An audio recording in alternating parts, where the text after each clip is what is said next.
여러분, 예수님께서 계시는 그 당시에 예수님 앞에 나온 사람들이 있어요. 자타가 인정하는 죄인, 그 사람들이 바로 예수님 앞에 나온 거예요. 첫 번째요. 두 번째는 어떤 사람이 나왔냐 했더니 마태복음 4장 23절 24절에 보니까 모든 앓는 자, 그러니까 앓는 자가 누구냐면 각종 병에 걸려서 고통당하는 자, 귀신 들린 자, 간질하는 자, 중풍병자가 예수님 앞에 나와요. 8장 1절에서 4절 보니까 나병 환자예요. 그 다음에 백부장이 나왔는데 백부장이 병에 걸린 자기 하인 때문에 예수님 앞에 나왔고, 9장에 보면 중풍병자인 친구를 4명이 메고 와가지고 지붕을 뚫고 예수님 계신 대로 내려보낸 사건. 그 다음에 한 관리라고 되어 있는데 이 사람이 죽게 된 딸을 고쳐달라고 예수님께 나왔고, 이 과정에 12해를 혈루증으로 힘들어하던 고생하던 여인이 예수님 앞에 나왔어요. 맹인이, 그 다음에 말 못하는 사람이 나왔고, 게네사렛 지방에서는 모든 병든 자들이 나왔고, 심지어는 가나안 여자, 이 가나안 여자는 이방인 여자예요. 이방인 여자는 유대인들에게 있어서는 개로 취급받는 사람들. 그래서 예수님께서 여기 이 장면에서 자녀들의 떡을 취하여 개들에게 주는 것이 마땅치 않다. 이건 무슨 얘기냐면 유대인들이 이방인 여자들, 이방인들을 개로 여기고 있지 않냐, 그러니까 이건 불가하다라고 말씀하시는 거죠. 그러니까 어쨌든 가나안 여자가 자기 딸을 위해서 예수님 앞에 나왔어요. 15장에는 다리 저는 사람, 장애인, 맹인, 말 못하는 사람이 예수님 앞에 나왔고, 17장에는 귀신 들린 아들을 고쳐달라고 그 아버지가 데리고 나왔어요. 20장에는 맹인이 또 예수님 앞에 나왔어요. 그래서 이 사람들을 정리를 해봤더니 두 가지는 나뉘어지는데, 첫째는 예수님 앞에 본인이 직접 나온 사람들이 있고 본인이 나오지 못했는데 대신 누군가가 나온 경우가 있었어요. 본인이 나온 경우에는 자기가 스스로 예수님을 찾아 나온 사람들이 있었고, 누군가가 그 사람 손을 붙들고 데리고 나온 사람들이 있었어요. 스스로 예수님을 찾아 나온 사람들은 아까 얘기했던 나병 환자, 혈루증 여인, 그 다음에 맹인 첫 번째, 두 번째. 이 사람들이 스스로 예수님 앞에 나와서 나 좀 살려주세요, 이렇게 했던 거예요. 스스로 나오지 못해서 누군가가 데리고 나온 사람이 있었는데 그게 누구냐면 중풍병자. 이 사람은 이렇게 아예 누워 있었기 때문에 누군가가 데려다 주지 않으면 올 수가 없었던 사람이에요. 말 못하는 사람도 누군가가 손목을 붙들고 대신 데리고 나온 거고, 귀신 들린 아들도 아버지가 데리고 나온 거예요.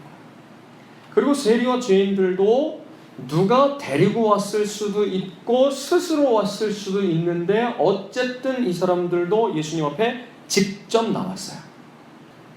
본인이 나오지 못한 경우도 있었는데 이 경우에는 역시 두 가지예요. 하나는 뭐냐면 대신 나왔는데 지금 우리 하인이 병들어 있습니다. 그래? 그럼 내가 가서 고쳐줄게. 그랬더니 백부장이 뭐랬냐면 아니요. 뭐 예수님께서 친히 발걸음을 하실 필요가 있나요? 나도 누군가의 수하에 있고 내 수하에도 내 밑에도 누군가가 있습니다. 그런데 이렇게 되어 있는 경우에는 말만 하면 그냥 다 순종하게 되어 있습니다. 그러니까 예수님 오실 것 없고 말씀만 하시면 내 종이 낫겠습니다. 명령만 하시면 그 명령을 준행할 수 있을 것입니다. 그래서 예수님께서 이 백부장이라고 하는 건 오늘날로 얘기하면 100명의 군대를 다스리는 사람, 그러니까 중대장 정도가 되는 거고, 이 백부장은 로마 군대의 장군이 아니라 그 장교예요. 그러니까 로마 사람이에요. 그러니까 예수님께서 이스라엘 사람들 중에도 이만큼 믿음을 가진 사람을 보지 못했다 하시면서 고쳐주시는데, 그래서 제가 이름 붙이기를 원격으로 진료하신, 예수님께서 이 스마트 진료의 시작이에요. 예수님 보지도 않으시고 진단도 안 내리시고 그냥 아프다고 하는 말씀만 들으시고 스마트폰으로 보신 다음에 어디가 아파요? 뭐 이런 거 안 하고 맥박이 어때요? 뭐 체온이 어때요? 이런 거 다 안 하시고 그래? 네 믿음을 보니까 대단해. 고쳐줄게 하고 원격으로 고쳐준 거예요. 귀신 들린 가나안 여인. 아까 이 가나안 여인이 뭐였냐면 자녀들의 떡을 취해서 개들에게 주는 것이 마땅치 않다. 이런 얘기를 딱 듣자마자 가나안 여자가 자존심이 살아있으면 어떻게 돼요? 예수님 지금 30대 초반이거든요. 31살, 32살 요 정도예요. 그런 사람이 지금 딸이 귀신 들려 있으니까 나이가 적지는 않을 거라는 예상을 해보면 아니 아무리 그래도 그렇지 이 사람이 개라고까지 하는 건 너무한 거 아니에요? 막 이러면서 지가 예수는 예수지 왜 날 보고 개라고 그러는 거야? 별꼴을 다 보겠네 이러고 얼마든지 가버릴 수 있는 거거든요. 근데 이 여자가 뭐라고 그러냐면 주님 옳습니다. 이게 뭐냐면 저는 개라고 해도 상관없습니다. 그런데 자녀들의 상에서 떨어지는 부스러기를 개들이 먹는 거 아닙니까? 그 부스러기라도 좋으니까 내 딸을 좀 살려주십시오. 예수님께서 내 믿음대로 되라. 가나안 여인의 딸이 똑같이 원격으로 나왔어요. 그 다음엔 또 원격으로 고쳐주신 경우와 본인이 지금 나오지 못했는데 예수님께서 친히 그 집까지 가셔서 고쳐주신 경우가 있어요. 혈루증 여인의 사건이 있는 즈음에 예수님께서 한 관리가 자기 딸이 죽게 되었으니까 와서 좀 고쳐주십시오 했는데 혈루증 여인이 와가지고 예수님 옷가에라도 손만 대면 낫겠다는 생각이 든 거예요. 그래서 예수님이 지금 제자들을 데리고 어딜 가느냐면 이 한 관리의 딸을 고쳐주시러 그의 집으로 가고 계신 거예요. 근데 한 여인이 뒤로 와가지고 예수님의 옷을 터치를 한 거예요. 예수님께서 잠깐 누가 내 몸에 손을 대었냐? 제자들이 예수님 사람들이 많아요. 밀고 밀리다가 그냥 닿은 거예요. 아니다. 누군가 지금 믿음으로 내게 손을 대었고 내게서 능력이 그에게 나갔다. 여자가 두려워하면서 예수님 앞에 와가지고 엎드려서 얘기해요. 12해 동안 혈루증으로 피가 그냥 이렇게 흘러나오는 병이에요. 자세한 무엇인지에 대해서는 학자들마다 의견이 분분한데 12년 동안 고생했어요. 12년 동안 고생하는 동안에 어땠겠는가 생각을 해보세요. 여러분 여기 한번 보세요. 예를 들면 그런 일은 없겠지만 예를 드는 거예요. 준석이가 여기가 지금 염증이 나서 수두를 재수술했는데 완전히 낫게 하실 줄 믿습니다. 아멘. 이번에 낫게 하실 줄 믿습니다. 그런데 만약에 또 재발이 됐다. 똑같은 병원에 한두 번 더 가겠죠. 근데 안 낫고 계속 재발을 한다 그러면 더 큰 병원을 가겠죠. 근데 똑같은 증상이라고 하고 뭐 더 큰 병은 아니라고 하는데 얘가 안 고쳐지면 우리나라의 병원이란 병원 잘한다는 데는 그때부터 다 찾아다니겠죠. 그렇게 12년 동안 낫지 않는다. 그러면 얘 고치려고 이거 고치려고 자기 돈 버는 족족 갔다가 병원에다 갖다 바치겠죠. 이거 고치겠다고. 그러는 동안에 마음은 어떨까요? 마음은 황폐해져 가겠죠. 12년 동안 혈루증으로 고생했던 이 여인은 혈루증 때문에 가산을 탕진했을 수도 있고 남편에게 버림받았을 수도 있고 집에서 쫓겨났을 수도 있고 그러는 과정에 그 여인의 마음은 완전히 황폐화됐을 수도 있어요. 그 간절함이 예수님 앞에 나오게 했고 그 간절함이 예수님 옷가에라도 이게 아주 중요한 포인트인데 다른 사람들은 예수님의 가는 길을 가로막는 거예요.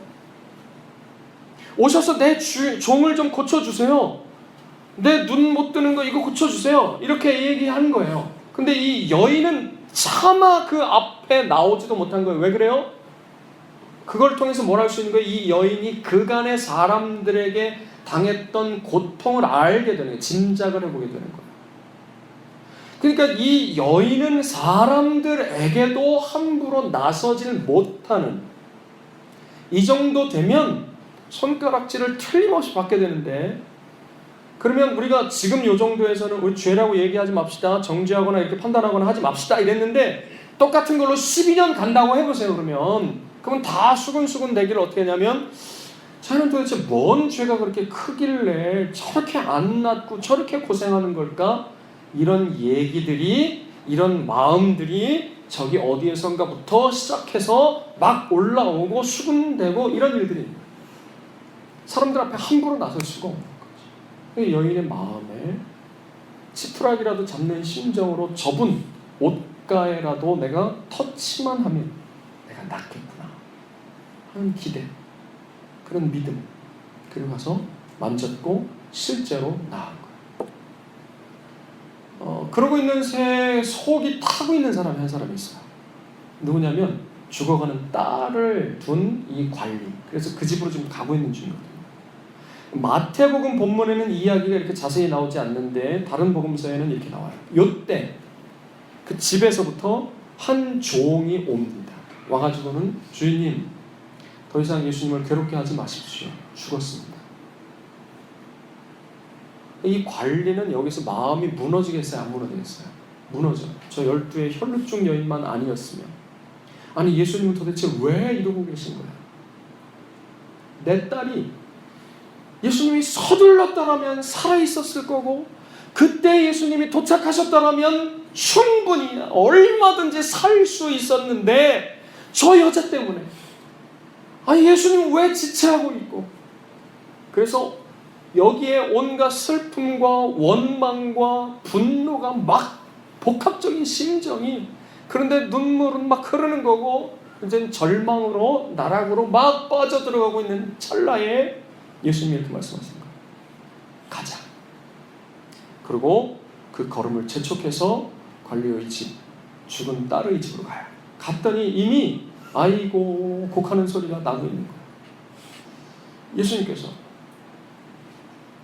조용하라고 말씀하신 다음에 죽은 것이 아니라 잔다. 사람들이 조롱하고 난리가 난 거예요. 예수님 들어가셔서 살려주신 거죠. 여러분, 살아있는 동안에는 고치실 수 있지만 죽은 다음엔 끝이야. 이건 누구 판단이에요? 내 판단. 그러나 우리의 아버지 하나님은 그러신 분이 아니에요. 내 생각에는 이 정도면 끝난 거예요. 내 경험과 내 지식은 이 정도면 끝이 난 거예요. 그런데 그분은 내가 아닌 거예요. 그분은 우리 같은 인생이 아니신 거예요. 그분은 하늘에 계신 우리 아버지이신 거예요. 그분이 오셨고 죽은 아이라도 살려주신 거예요.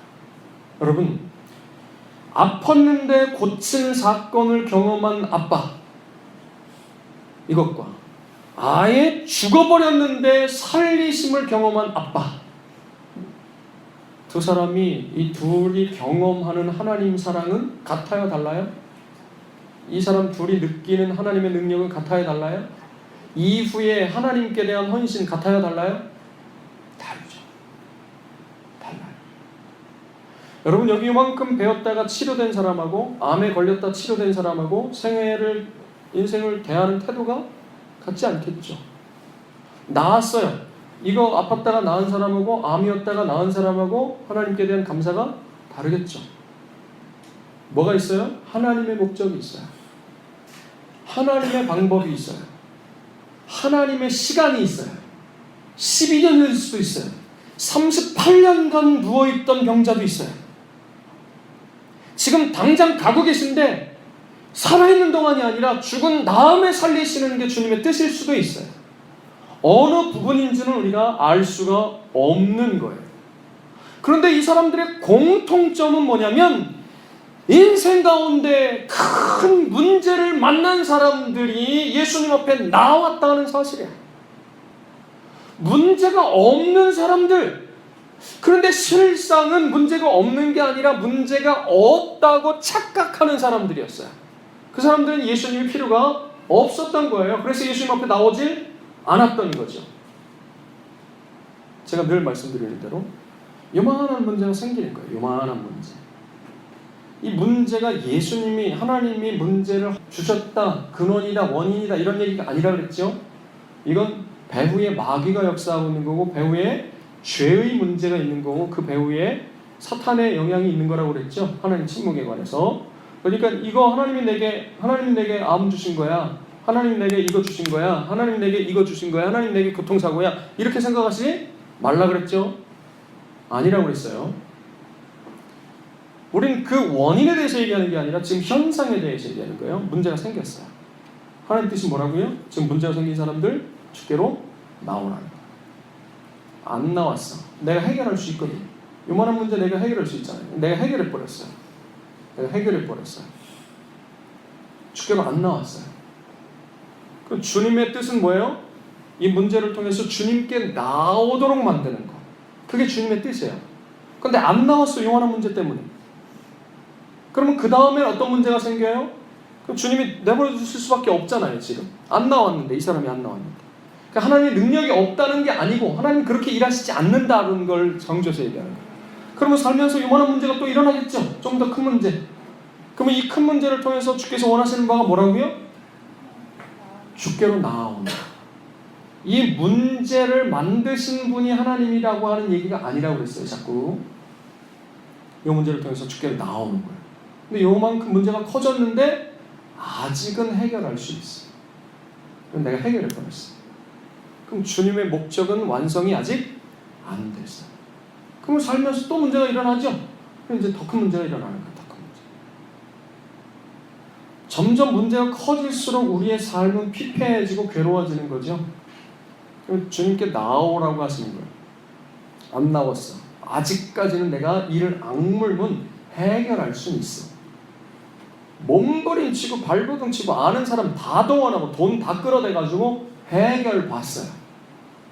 만족스럽진 않지만 그 문제 앞에 다다른 성도의 마땅한 처신이 아닌 거예요.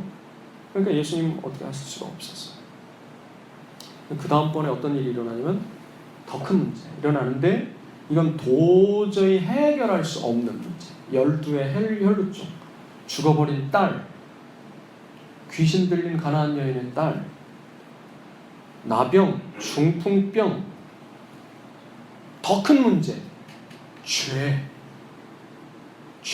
문제 해결할 수 없으니까 몸부림치다가 발버둥치다가 예수님이라고 하는 분에 대한 이야기를 듣게 된 거야. 그리고 그 주님 앞에 나온 거죠. 그리고 오늘 이 이야기들이 있는 거예요. 그러니까 오늘 제목에 문제를 만났을 때 뭐하라는 얘기예요? 예수님 앞에 나오라는 거예요. 문제 해결하라는 얘기가 아니라고. 문제 해결하라는 얘기가 아니라고. 나오는 데까지, 주님 앞에 나오는 데까지가 주님이 원하시는 바다 이런 얘기. 그러면 이제 요 다음 거가 어떻게 됐는지를 봐야 돼요. 뭐냐? 주님 앞에 나온 사람들의 이야기예요. 첫째는 그들을 다 불쌍히 여기셨다는 거예요. 이건 읽어봐야 될 것 같아요. 읽겠습니다. 시작. 무리를 보시고 불쌍히 여기시니 이는 그들이 목자 없는 양과 같이 고생하며 기진합니다. 두 번째 시작. 예수께서 나오사 큰 무리를 보시고 불쌍히 여기사 그 중에 있는 병자를 고쳐주십니다. 세 번째, 예수께서 불쌍히 여기사 그들의 눈을 만지시니 곧 보게 되어 그들이 예수를 따르니라. 불쌍히 여기신 거예요. 네? 옆에 있는 사람들 보세요. 지금 다 어떤지를 알고 있는 거예요. 지금 이런 사람 저런 사람이 있는데 누구는 교통사고가 났고 누구는 안대를 하고 계시고 누구는 직장 문제 때문에 누구는 삶의 문제가 누구는 자녀들 때문에 누구는 어떤 문제들이 옆에 있는 사람들 다 보시라고요. 없는 사람이 없어. 없는 사람이 없는데 야, 주님이 지금 여러분들에게 해결해봐. 내가 너한테 주는 숙제야. 내가 너한테 주는 과제야. 너 한번 해결해봐. 너 돈 있잖아. 너 능력 있잖아. 너 좀 한번 해결해봐. 그러시는 게 아니고 인생이란 게 그런 거다. 아담이 범죄하고 그때로부터 수없이 하나님을 떠나간 인간의 삶이라고 하는 것이 그런 거다. 비참함 그냥 그거다. 그렇게 사람들은 살려고 몸부림치지만 사는 것이 아니라 죽어가고 있는 것, 그것이 바로 인생이다. 아니, 집사님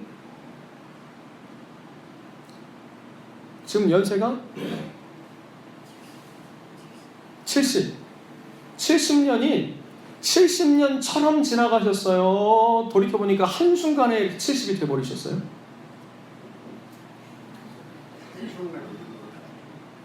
얘들아, 너네는 이걸 이해를 못하는데 지나보면 안단다. 이게 인생이라고 하는 게, 시간이라고 하는 게 가속도가 붙어요. 가속도가. 과학적으로도 입증이 됐어요. 어릴 때는 시간이 천천히 가요. 나이가 들면 시간이 빨리 갑니다. 가속도가 붙어요. 그래서 우리가 어느 날 서서 뒤를 탁 돌아보면 한순간에 여기까지 온 거예요. 70년이 걸린 것 같지가 않다니까요. 40년이 50년이 걸린 것 같지가 않아요. 그렇게 느껴지질 않아요. 하루는 지겨울 수가 있는데 70년은 눈 깜짝할 새에 온다니까요. 그게 인생이라고요. 어떻게 살았는데요? 죽을 둥 살 둥 하면서 살겠다고 몸부림쳐 살아왔어요.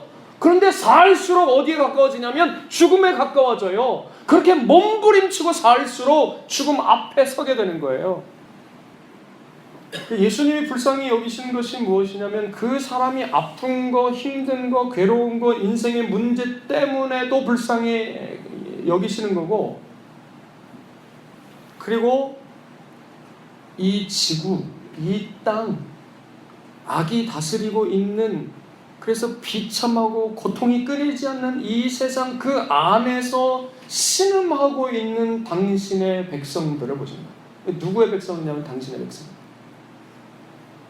뭐가 똑같은 거냐면, 애굽, 출애굽기 얘기인데 애굽의 밑에 종살이하고 있는 이스라엘 백성들의 부르짖음을 보시는 하나님의 모습하고 똑같은 거예요. 여러분, 오늘 우리가 당면한 그 문제들 때문에 주 앞에 나오면 주께서 첫 번째 여러분들에게, 야, 너는 염치가 있어야지. 네가 어떻게 살았는지 알면서 지금 그러고 나온 거야? 너는 철면피니? 양심이 없냐? 어? 그러고 나온 사람들을 정죄하고 판단하시고 심판하시고 그러시지 않고, 나온 사람들을 모두 다 불쌍히 여기세요. 첫 번째가, 야, 너 가서 회개하고 와. 이게 아니고, 너 가서 얼굴 좀 씻고 가라 좀. 아, 너 그래도, 아니, 옷이 이게 뭐야, 옷이나 좀 깨끗한 걸 입고 오든지. 아니, 너 좀 괜찮은 옷 없어? 예수님한테 나오는데 좀 괜찮은 옷 그거 좀 입고 오면 안 돼? 제가 그랬어요, 옛날에. 어? 대통령 만나고 들어가는데도 그렇게 입고 갈 수 있어? 하물며 하나님을 만나러 오는데 그렇게 입고 올 거야? 그런 소리를 제가 했다, 이런 얘기예요. 제가. 근데 지금 이렇게 와보니까 그게 아니더라, 이거네. 그게 아니더라. 예수님은 그러신 분이 아닌 거예요. 사람은 그런 걸 좋아하는데 주님은 나온 거, 불쌍히 여기시고, 힘들었지, 아팠지, 괴로웠지, 어려웠지, 그렇게 불쌍히 여겨주신 다음에는 두 번째가 고쳐주시고 해결해 주실 거예요. 한번 읽겠습니다. 시작. 예수께서 온 갈릴리에 두루 다니사 그들의 회당에서 가르치시며 천국 복음을 전파하시며 백성 중에 모든 병과 모든 약한 것을 고치십니다. 여러분, 말씀을 기록하는 입장에서 보셔요. 기록하는 입장에서. 나 같으면 이렇게 썼겠네. 백성 중에 모든 병과 약한 것을 고치시네. 네? 저 같으면 이렇게 썼다, 이런 얘기예요. 모든 병과 약한 것을 고치시니. 근데 이 사람은 어떻게 썼어요? 모든 병과 모든 약한 것을요. 여기 강조가 어디에 있어요? 모든에 있어요. 모든. 나왔는데 첫 번째는 불쌍히 여겨주시고 가만히 있어. 너는 되고 너는 안 되고, 너는 좀 더 고생해야 되고, 너는 이거 봐봐, 고쳐주시고가 아니고, 가만히 있어. 오늘 너는 안 낫네. 내가 오늘 능력이 조금 영빨이 안 되네. 그러면서 오늘 너는 아닌 것 같아. 다음에 와. 그래서 여러분, 이렇게 병을 고쳐주는 이런 신유 집회 가면 이래요. 오늘 오른쪽 머리가 아픈 사람들 예수님의 이름으로 나을지어다. 왼쪽 머리 아픈 사람은 안 나. 그날은. 네? 오늘 오른쪽 네 번째 발가락이 아픈 사람들은 나을지어다. 이렇게 기도한단 말이에요. 실제로 그런다니까요. 그런 거 봤어 못 봤어? 못 봤어요? 전사님 보셨어요? 증인이 한 명이라도 있어서 다행입니다. 근데 예수님 그렇게 하지 않으시고 오른쪽 네 번째 발가락이든지 왼쪽이든지 두 번째든지 세 번째든지 상관없고 발가락이든지 손가락이든지 머리든지 상관없고 중풍이든지 나병이든지 상관없고 귀신 들렸든지 약한 것이든지 상관없고 다 모두 다 고쳐주는 거예요. 그 다음 저물매 시작. 저물매 사람들이 귀신 들린 자를 많이 데리고 예수께 오거늘 예수께서 말씀으로 귀신들을 쫓아내시고 병든 자들을 다 고치세요. 다 고쳐주셨어요. 문제를 해결해 주셨다. 그러니까 지금 이 문제라고 하는 것은 여기 보세요. 문제라고 하는 것은 주님께 나오도록 만들어주는 매개라고 하면 좀 어려우니까 중매자입니다. 이렇게 얘기할 수 있어요. 문제가 우리를 예수님 앞으로 나가도록 만들어주는 도구의 역할을 했다 이런 얘기예요. 무슨 말씀인지 아시겠어요? 여기 보세요. 문제가 우리를 예수님 앞에 데려다 놓는 것. 그게 그 문제의 역할이고 소임이에요.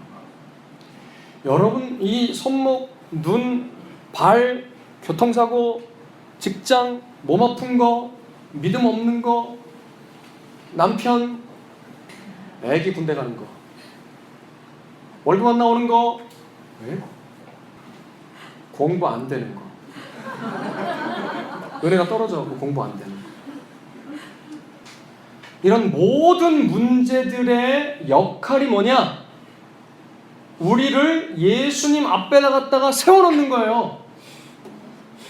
그런데 우리가 예수님 앞에 와서 서지 않으면 문제가 지 역할을 다 못했잖아요. 그러니까 그 다음엔 더 큰 문제로 올 수밖에, 문제 입장에서는 그럴 수밖에 없는 거예요.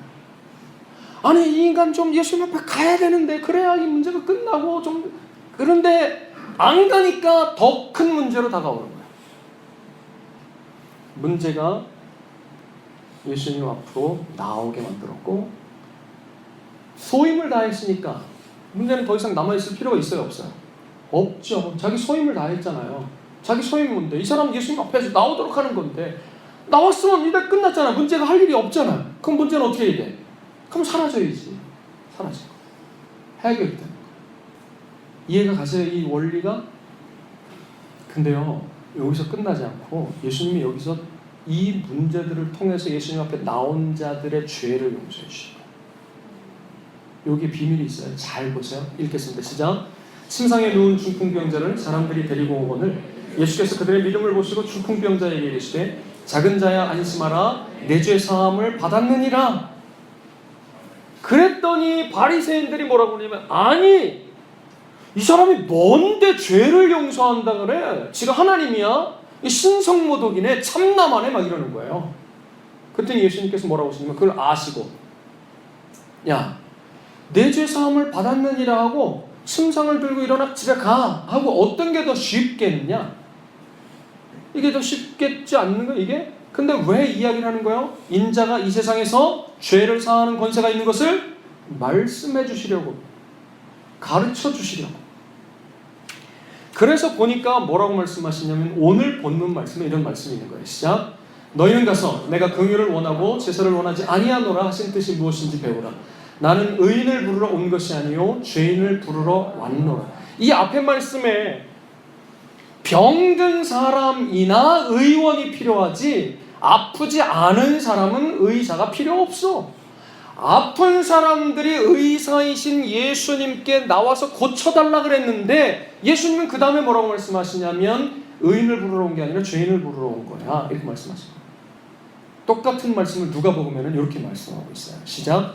내가 의인을 부르러 온 것이 아니요 죄인을 불러 회개시키러 왔노라. 여기 무슨 얘기냐면 죄인을 부른다는 건 문제를 통해서 예수님 앞에 나왔으니까 이거 불렀죠. 왔죠. 됐죠.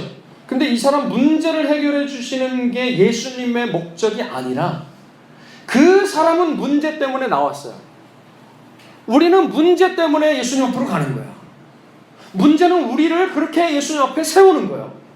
그런데 예수님의 목적은 문제 해결에 있는 게 아니더라 이런 얘기예요. 문제 해결은 그냥 문제가 해야 될 일 끝났으니까 당연히 해결되는 거고, 예수님의 목적은 죄를 회개해서 하나님과의 관계를 회복시키는 데 있다는 거예요.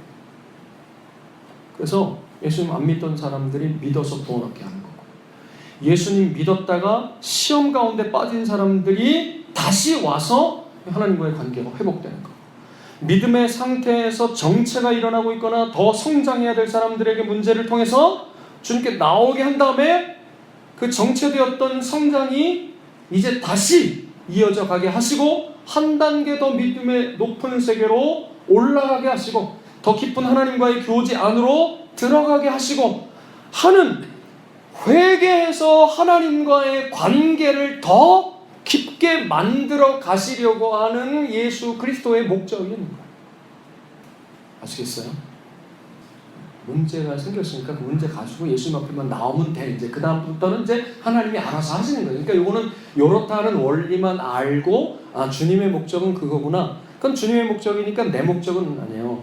그러니까 나는 그걸 가지고 주님 앞으로 나아가기만 하면 돼. 언제까지요?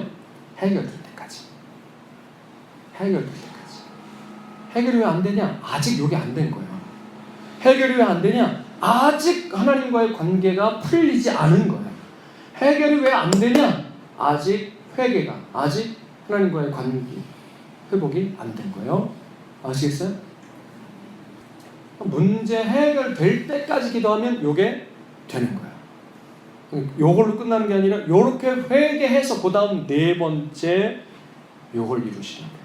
다 같이 읽겠습니다. 시작. 예수께서 마태의 집에서 앉아 음식을 잡수실 때 많은 세리와 죄인들이 와서 예수와 그의 제자들과 함께 앉았더니 바리새인들이 보고 그의 제자들에게 이르되 어찌하여 너희 선생은 세리와 죄인들과 함께 잡수시느냐. 요거 하시려고, 함께 잡수시려고. 가족이어서 식탁에 함께 앉아서 가족으로서의 교제를 나누기 원하십니다. 아버지와 딸로, 아버지와 아들로. 주께서 원하시는 게. 요한계시록 3장 20절을 한번 읽어보겠습니다. 3장 20절 읽겠습니다. 시작.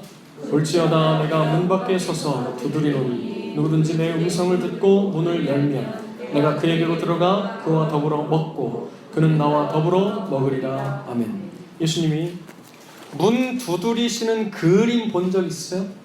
그 그림이야. 우리의 마음 문 앞에서 두드리고 계세요. 두드리고 계세요. 근데 그 그림 보면 그 그림 그린 사람이 이 말씀을 가지고 그린 건데 문고리가 없는 거예요. 하나님이 능력이 없다는 얘기가 아니에요.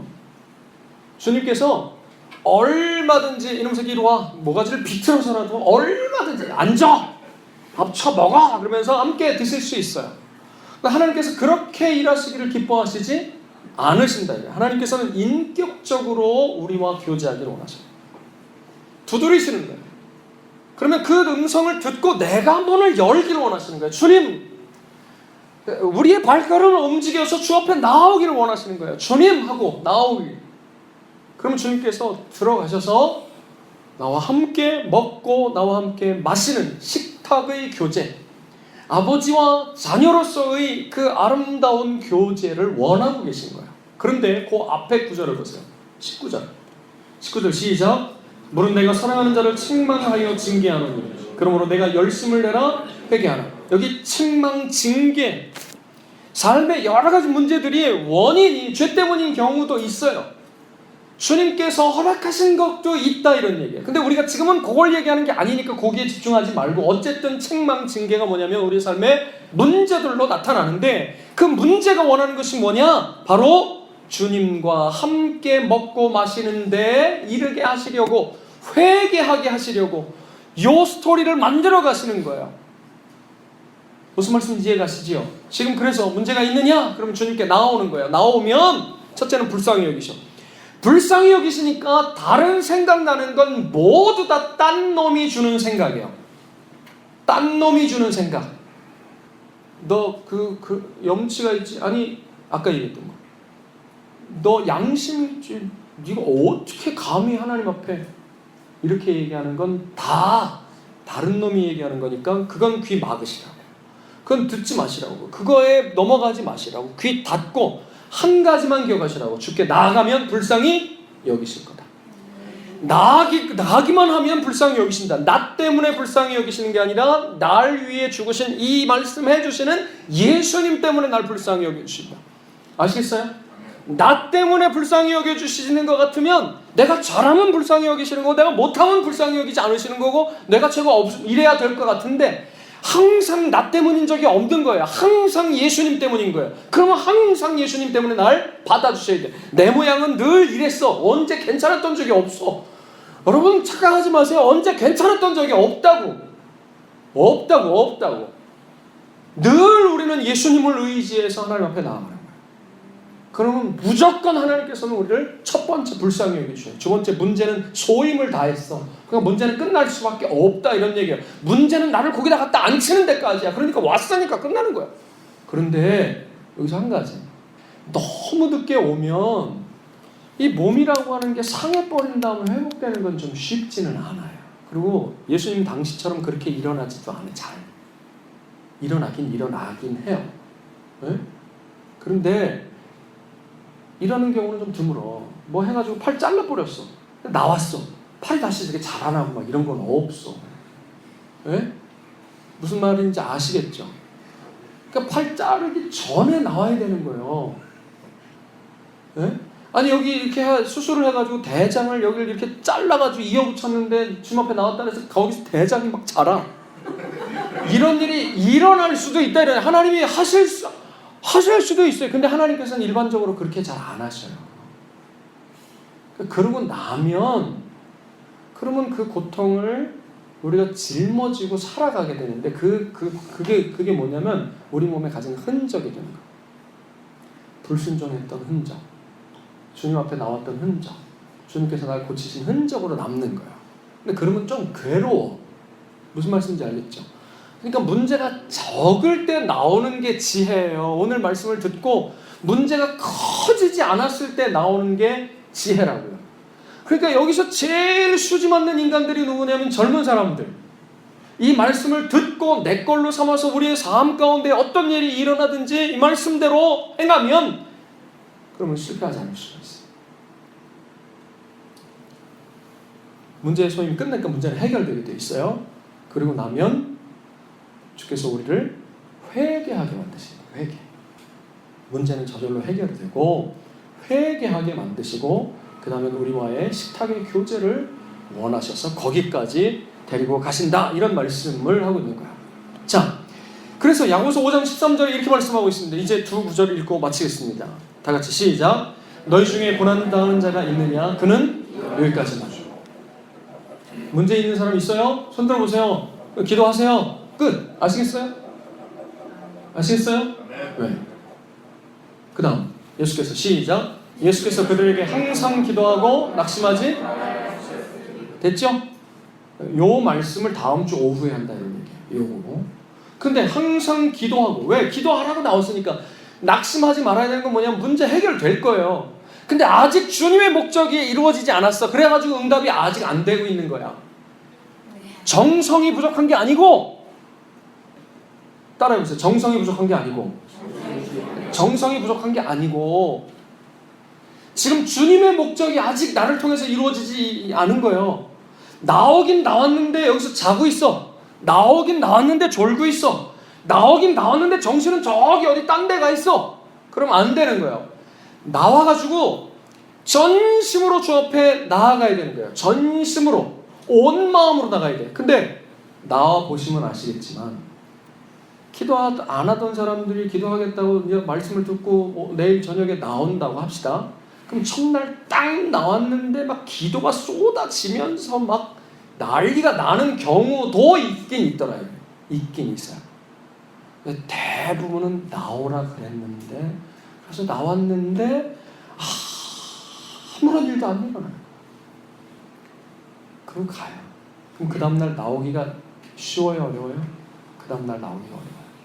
그 다음날 나와야 돼요. 언제까지? 문제 해결될 때까지. 항상 기도하고 낙심치 말아야 돼요. 문제 해결될 때까지. 그 다음날 나와요. 여러분, 가랑비에 옷 젖는 것처럼 사람이요, 조금씩 기도의 사람으로 바뀌어가는데 경험해보지 않으면 몰라요. 그 다음날도 나와요. 근데 대부분은 그 다음날도 아무 일도 없어.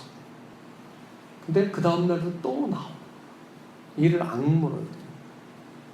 안 나오잖아요? 안 나오는 거는 제가 너무 어려운 경우에, 힘든 경우에, 이렇게 시간이 안 되거나 이런 경우는 못 나올 수도 있죠. 그런 경우에는 이제 각자의 처소에서, 각자 있는 곳에서 이렇게 나가면 돼요. 근데 이제 왜 예배당으로 나와야 되느냐에 대해서 오늘 오후에 한다 이런 얘기야. 그런데 나와서 하는데 안 나오잖아요. 그거는 아직 숨쉴만 하다는 거예요. 아직 살만 하다는 거예요. 그러면 아쉽지가 않은 거지. 그러면 마음이 전심이 되기가 쉽지 않아요. 온 마음이 될 수가 없어. 그럼 좀 더 큰 문제대로 굴러봐야 돼. 그러면 이제 진짜 죽을 것 같아갖고 겨우 나오면 이제 나오는 날부터 터지기 시작해요. 나오는 날부터 난리가 나는 거예요. 문제는 어딨냐? 내 마음에. 하나님을 향한 열망이 얼마나 차 있냐? 근데 지금 요만한 문제를 가지고서 나왔는데 첫째 날, 둘째 날, 셋째 날 계속 가잖아요? 가면서 마음이 점점 차올라. 정성이 다 차오르는 게 아니고 내 마음에서 차올라요. 마음이 점점 차올라요. 점점 차올라. 그래서 어느 날 가득 차면 넘치게 돼 있어요. 흐르게 돼 있어요. 그날 주님의 은혜가 우리에게 오는 거예요. 그래서 항상 기도하고 낙심하지 말아야 돼요. 아무 일 없는 것 같아도 기도해야 돼요. 아무런 변화가 없는 것 같아도 주님 앞에 나와서 마음을 다 드리는 거예요. 해보셔요. 아니 살만하신 분들은 안 해도 돼요. 좀 더 불러야 돼요. 제가 이번 경험을 보면서 이번 주간에 기도회를 하는데 기도회를 하지만 당연하게 자연스럽게 나는 그래도 아직은 안 나와도 되는 거지 라고 여겼던 분들이 우리 가운데 상당수 있어요. 그죠?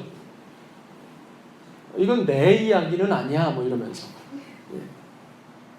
그런데 문제들이 펑펑 터지고 나니까 오늘 이 말씀이 귀에 쏙쏙 들리면서 나와야 되겠네 이런 생각들이 드세요 안 드세요? 드시죠? 그거는 제가 할 수 없는 거를 하나님이 하신 거예요. 제가 만약에 해보세요. 아무 일도 없어. 아무 일도 없는 사람 붙들고 기도에 나오세요. 그 다음 또 기도에 나오세요.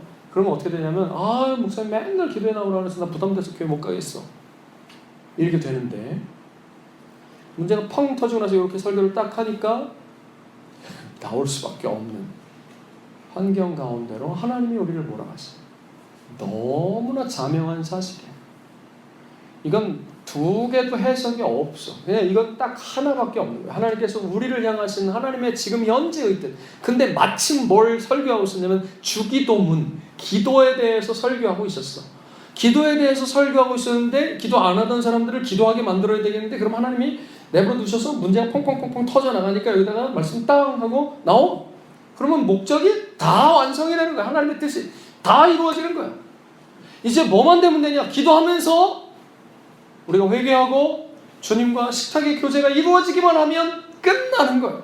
그러면서 우리 삶에서는 이런 문제들이 그동안 우리를 10년, 20년, 30년 괴롭혀오던 이 문제들이 해결되는 시간들이 오게 될 거야. 그러면 여러분 안색이 그 다음부터 달라지는 거야.